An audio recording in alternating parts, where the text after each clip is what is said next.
The Miami Dolphins walked into Hallis Hall on Friday for their joint practice with the Chicago Bears, and let's just say, what happened on that field wasn't some friendly preseason get-together.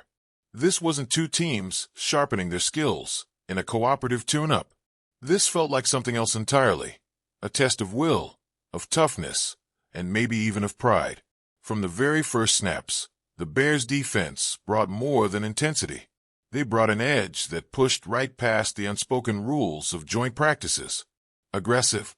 Sure. But this was more than that.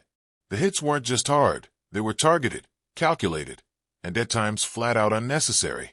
Receivers, running backs, even the quarterback weren't spared. Jalen Waddle? Popped. Devon Achane? Targeted.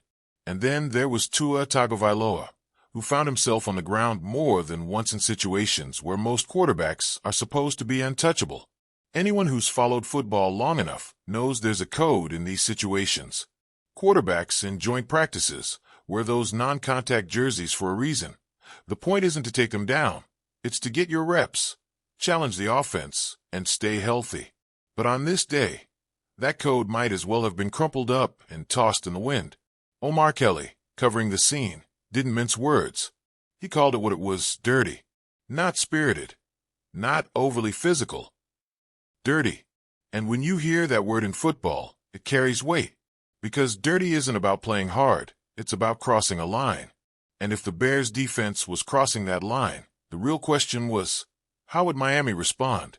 That's where things start to sting for Dolphins fans. Because, according to Kelly, the answer was they didn't. At least, not in the way anyone would hope. Instead of meeting fire with fire, instead of showing that this team won't be pushed around, Miami's offense, from the coaches to the players, seemed to shrink back. And that's where the deeper issue lies. Think about it. Your franchise quarterback is getting taken to the ground multiple times in a setting where that's not supposed to happen.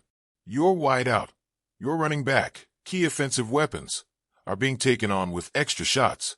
And your team's response is restraint? Silence. Letting the practice play out without sending a clear message back? Kelly's take cuts right to the nerve of the situation. He suggests the Dolphins didn't step in forcefully because they didn't want to fuel the perception that they're soft. But that's the thing. When you're worried about looking soft, you're already playing from a place of weakness. And in trying to avoid the label, Miami may have just reinforced it. What are you going to do? Kelly asked, almost rhetorically. You going to cry about it? Say, hey, you're hitting me too hard? What do? That's the paradox here. The Dolphins seem trapped between reacting and being ridiculed, or not reacting and looking passive. Unfortunately, they chose the latter, and in doing so, might have sent the exact message they wanted to avoid. If you've followed this team over the years, you know this isn't a new criticism. The idea that when they get punched in the mouth, they don't punch back. It's been whispered about, sometimes shouted, sometimes even dismissed as an unfair stereotype. But here was a perfect storm of evidence, played out in real time, a physical challenge, a chance to stand up, and instead the offense fading as the session wore on. Kelly didn't sugarcoat it. They got punched in the mouth, and you watched them fold during the 11 periods in practice. The word fold hangs heavy here, because folding isn't just losing a rep or having a bad drive. Folding is about body language, about letting the other side dictate the terms. It's about absorbing the hits without showing the will to respond. And in football, maybe more than any other sport, that mentality can spread through a roster like wildfire. The troubling part for Miami's coaching staff is that this wasn't just about one or two players getting caught off guard. This was the collective energy of the offense. Watching your quarterback hit the turf should ignite something primal in a team. It should flip a switch. But the switch stayed off. And if you're Mike McDaniel, you have to be asking yourself, is this who we are right now? It's not that anyone's calling for cheap shots in return. That's not the point. But there's a difference between avoiding retaliation that crosses the line and refusing to stand your ground altogether. The Bears dictated the tone of the day, and Miami didn't wrestle it back. The other layer to this is perception. Whether fair or not, every team in the NFL develops a reputation. Some are seen as physical, some as opportunistic, some as disciplined to the point of rigidity. The Dolphins? They've been battling the soft tag for a while now. And when moments like Fridays happen, those perceptions harden. Other teams watch this. They see how Miami responds when challenged. And make no mistake, they'll file it away for later. If the Bears can come into a joint practice and push Miami's offense around without repercussion, what's stopping the next opponent from doing the same in a real game? When December rolls in and the games get colder, nastier, and more physical, does this team have the grit to match it?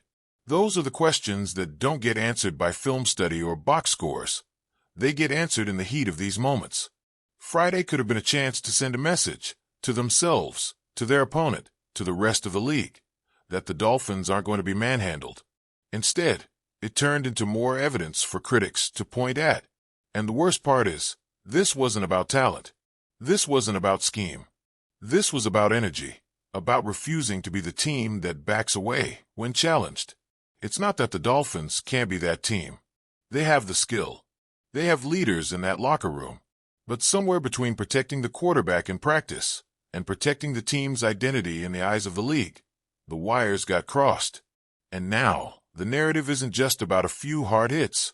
It's about whether this team truly has the edge needed to survive in the NFL's most hostile environments. And yes, it's just practice. Joint practices don't count in the standings. But ask any player or coach. These are the moments that set the tone. The habits formed here bleed into Sundays. The way you handle adversity in August can show up in January. Mike McDaniel has a reputation for creativity, for keeping things light, for building a player-friendly environment. Those are strengths.